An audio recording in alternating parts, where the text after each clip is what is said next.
제14장. 안식일에 예수께서 한 바리새인 지도자의 집에 떡 잡수시러 들어가시니 그들이 엿보고 있더라. 주의 앞에 수중병 든 한 사람이 있는지라. 예수께서 대답하여 율법 교사들과 바리새인들에게 이르시되 안식일에 병 고쳐주는 것이 합당하냐 아니하냐. 그들이 잠잠하거늘 예수께서 그 사람을 데려다가 고쳐 보내시고 또 그들에게 이르시되 너희 중에 누가 그 아들이나 소가 우물에 빠졌으면 안식일에라도 곧 끌어내지 않겠느냐. 그들이 이에 대하여 대답하지 못하니라. 청함을 받은 사람들이 높은 자리 택함을 보시고 그들에게 비유로 말씀하여 이르시되 네가 누구에게나 혼인잔치에 청함을 받았을 때 높은 자리에 앉지 말라. 그렇지 않으면 너보다 더 높은 사람이 청함을 받은 경우에 너와 그를 청한 자가 와서 너더러 이 사람에게 자리를 내주라 하리니 그때 내가 부끄러워 끝자리로 가게 되리라. 청함을 받았을 때 차라리 가서 끝자리에 앉으라. 그러면 너를 청한 자가 와서 너더러 벗이여 올라 앉으라 하리니 그때야 함께 앉은 모든 사람 앞에서 영광이 있으리라. 무릇 자기를 높이는 자는 낮아지고 자기를 낮추는 자는 높아지리라. 또 자기를 청한 자에게 이르시되 네가 점심이나 저녁이나 베풀거든 벗이나 형제나 친척이나 부한 이웃을 청하지 말라. 두렵건대 그 사람들이 너를 도로 청하여 네게 갚음이 될까 하노라. 잔치를 베풀거든 차라리 가난한 자들과 몸 불편한 자들과 저는 자들과 맹인들을 청하라. 그리하면 그들이 갚을 것이 없으므로 네게 복이 되리니 이는 의인들의 부활 시에 내가 갚음을 받겠음이라. 샬롬, 여러분 반갑습니다. 오늘도 큐트레어 여는 기막힌 하루입니다. 이 시간 우리에게 허락하신 본문은 누가복음 14장 1절부터 14절 말씀과 제목은 하나님 나라의 원리입니다. 오늘 주어진 본문을 통해 하나님 나라의 원리, 즉 기본이 되는 것은 무엇이라고 말씀하시는지, 그리고 하나님 나라는 어떻게 이루어지는지를 우리 함께 듣도록 하겠습니다. 첫 번째로 하나님의 나라는 그 한 사람이 구원받는 것입니다. 2절부터 5절입니다. 주의 앞에 수정병 든 한 사람이 있는지라. 예수께서 대답하여 율법 교사들과 바리새인들에게 이르시되 안식일에 병 고쳐주는 것이 합당하냐 아니하냐. 그들이 잠잠하거늘 예수께서 그 사람을 데려다가 고쳐 보내시고 또 그들에게 이르시되 내가 너희 중에 누가 그 아들이나 소가 우물에 빠졌으면 안식일에라도 곧 끌어내지 않겠느냐 하시니. 오늘 본문은요, 안식일에 대하여 세 번째로 논쟁하고 있는 본문이라고 할 수 있습니다. 지금 유대 지도자들 대부분은 예수님께서 안식일에 하신 일에 대해 특별히 더 예민하고 민감했습니다. 처음에는요, 제자들이 벼이삭을 잘라 먹었던 일, 그리고 또 손마른 자를 고쳐주신 일에서 이것이 시작되었습니다. 이들은 어찌하여 안식일에 하지 못할 일을 하냐고 하면서 송사할 증거를 찾기 시작하는 계기가 되었습니다. 그리고 두 번째로는 회당에서 18년 동안 귀신 들려 앓고 있어서 꼬부라져 조금도 펴지 못한 여자를 고치시고 병에서 노임을 받는 사건이 있었습니다. 회당장은 이 사실을 알고 분을 내면서 일할 수 있는 날이 엿새나 있으니까 그날에 와서 고침을 받고 안식일에는 하지 말라고 하며 반감을 드러냈었죠. 그리고 예수님은 이런 반감을 이미 알고 계신 가운데 오늘은 회당이 아니라 유대의 종교 지도자들 중에서 한 분파였던 바리새인의 두령의 집에서 공개적으로 수종병 든 한 사람을 안식일에 치유 사건으로 회복을 하셨습니다. 예수님은 예루살렘을 향하여 가시는 길에서 끊임없이 그 한 사람들을 만나시고 치료하시고 회복하십니다. 이미 주변에서 엿보고 빌미를 잡고자 하고 따지는 무리들은 계속 이어졌지만 그로 인해 논쟁도 생겼지만 예수님은 그 한 사람을 살리는 것을 멈추지 않으십니다. 십자가를 지는 죽음을 향해 가시는 예수님께서는 하나님 나라에 대한 구체적인 풍경을 그려주고 계시는 것 같습니다. 구원을 위해 그 한 사람을 찾고, 구원을 위해 그 한 사람을 보고, 구원을 위해 그 한 사람을 돌보는 것 그 자체, 그리고 그곳이 바로 하나님 나라라고 하시는 것 같습니다. 죽으러 가시는 길에서도 계속 그 한 사람을 살리시는 예수님의 사역이야말로 그 자체가 하나님 나라입니다. 예수님을 만난 사람은 치유와 회복, 구원이 임하기 때문에 하나님 나라에서 사는 것이지요. 그러나 율법을 많이 알고 있다고 생각하는 사람, 그리고 또 율법을 가장 잘 행하고 있다고 생각하는 유대의 지도자들은 오히려 많이 알고 있고 또 잘 행하고 있다는 교만 때문에 예수님을 눈앞에서 놓치고 하나님의 영광을 정말 두 눈으로 목격을 했으면서도 오히려 하나님의 나라를 경험하지 못한 것을 봅니다. 하나님의 나라가 임하지 않으면 할 수 있는 것이 트집을 잡거나 빌미를 잡기 위해 엿보는 것 뿐입니다. 너무도 안타깝죠. 눈앞에서 하나님의 영광을 확인했지만 하나님 나라를 놓치고 있는 것입니다. 질문합니다. 나는 예배 시간에 아멘을 합니까? 트집을 잡고자 엿보는 자입니까? 나는 하나님의 나라를 보고 누리라고, 나에게 하나님의 나라를 보고 누리라고 목사님께서 꼭꼭 씹어 말씀을 나눠주시는데 잘 받아먹는 그 한 사람이 맞습니까? 두 번째로 자기를 낮추는 곳입니다. 10절과 11절입니다. 청함을 받았을 때 차라리 가서 끝자락에 앉으라. 그러면 너를 청한 자가 와서 너더러 벗이어 올라 앉으라 하리니 그때에야 함께 앉은 모든 사람 앞에서 영광이 있으리라. 무릇 자기를 높이는 자는 낮아지고 자기를 낮추는 자는 높아지리라. 아멘. 이스라엘 사람들은 손님들을 대접하는 것을 굉장히 신성한 의무라는 가치관이 있었습니다. 그러다 보니 살림이 조금만 여유가 있어도 주변에 있는 지인들을 초청해서 풍성한 대접을 하는 것을 즐겼다고 해요. 그래서 생일이나 결혼식, 때론 특별한 날이 생기면 큰 잔치를 베풀곤 했습니다. 잔치를 하기 위해서는 초대할 손님들에게 2번에 걸쳐 초청을 하게 된다고 합니다. 잔치 일주일 전에 초청장을 보내고 그러다 잔치 날이 되면 하인들을 보내서 모든 준비가 완료가 되었으니 잔치에 참여해도 된다는 소식을 알리는 것이죠. 초청을 받은 사람은 즉시 대답을 하는 것은 무례라는 인식이 있었다고 해요. 만약에 정말 가고 싶은 마음이 있다고 해도 초청을 하는 상대방을 위해 대답을 참고 기다렸다가 나중에 하인들이 찾아와 강권할 수 있는 기회를 주는 것이 예의였다고 합니다. 이건 이중언어 아닌가요? 그렇기 때문에 만약에 온다고 했다가 참석을 하지 않을 경우가 생기면 굉장한 무례와 참을 수 없는 모욕이 되었다고 해요.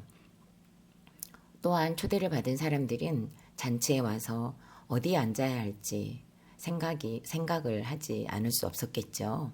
어떤 사람들은 처음부터 주인 자리에서 가장 가까운 곳에 앉았다가 나중에 자리를 가장 먼 곳으로 이동하는 일들이 종종 있었다고 합니다. 지금 바리새인의 집에 초대를 받은 사람들이 한 사람 한 사람 계속 모여들기 시작하고 있습니다. 아니나 다를까 들어서는 사람들마다 한결같이 높은 자리 상석에 앉으려고 하는 모습이 예수님의 눈에 들어왔습니다. 예수님께서는 높은 자리에 앉고자 하는 바리새인들의 교만한 마음을 꿰뚫어 보시고 상석에 미리 앉아서 가장 말석으로 쫓겨나는 부끄러움을 당하지 말고 차라리 말석으로 가서 앉을 것을 권면합니다. 그러다 보면 앉은 좌석에서 쫓겨나는 일을 당하지 않을 것이기 때문입니다. 11절에서 무릇 자기를 높이는 자는 낮아지고 자기를 낮추는 자는 높아지리라고 하셨습니다. 잠언 18장 12절에서도 보면요. 사람의 마음의 교만은 멸망의 선봉이요 겸손은 존귀의 앞잡이니라고 하셨습니다. 자기를 낮추고 겸손하지 않은 사람은 말석에 앉기가 참 어려운 자리일 것 같습니다. 말석에 앉으면 하인들이 대하는 모습도 극진하지 않을 수도 있겠죠. 그리고 초청한 주인과 한마디의 대화를 나눌 수 없게 될 수도 있고요. 높은 지위와 유력한 자들과 인맥을 쌓을 수 있는 기회를 얻지 못할 수도 있습니다. 그러나 우리가 이것을 지식으로는 알고 있지만 정말 우리는 기본값이 교만한 우리이기 때문에 절대로 스스로는 그 말속으로 가는 게 어려울 것입니다. 겸손해야지라고 마음 먹는다고 해서 겸손해지지는 않잖아요. 그러나 말씀으로 자기 죄를 보고 이타적인 마음으로 다른 사람들을 섬기려는 마음으로 기꺼이 끝자리로 가서 앉는 적용이 바로 겸손의 적용일 것입니다. 저는 지난 주일 주일학교 설교 중에 축구 선수가 꾸민 5학년 친구의 보석 간증을 읽어주다가 우리 친구들도 혹시 어떤 꿈이 있는지 잠깐 나누게 되었습니다. 한 친구가 웹툰을 하고 싶다는 오픈을 해주었어요.